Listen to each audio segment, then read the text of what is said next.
అడ్డగోలుగా కొడుతున్న వానలకు ఆగమైన పత్తి చేనుకు స్ప్రే మందుల కోసం చెన్నూరుకైతే వచ్చిన. హలో అండి, అందరికీ నమస్తే. నార్మల్గా ఈ టైంకు అప్పుడప్పుడు కానీ వర్షాలు పడవు, కానీ ఇప్పుడు ఎప్పుడెప్పుడు కొడదామా అన్నట్టు రోజు పడుతూనే ఉన్నాయి వర్షాలు.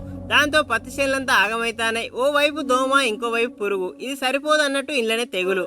దెబ్బకు పూత కాత ఆకులతో సహా రాలబట్టే. ఇక చేసేదేం లేక చెన్నూరుకైతే స్ప్రే మందులకు పోతానా. మా సైడ్ చేనుల పరిస్థితి ఇట్లుంది, మరి మీ సైడ్ ఎట్లుందో కామెంట్ చేయండి. చెన్నూరులో అయితే పండుగ హడావిడి మామూలుగా లేదు. రోడ్లు షాపులు కలకల్లాడుతున్నాయి, ఎందుకంటే చుట్టుపక్కల విలేజెస్ వాళ్ళంతా ఇక్కడే టైం స్పెండ్ చేస్తారు.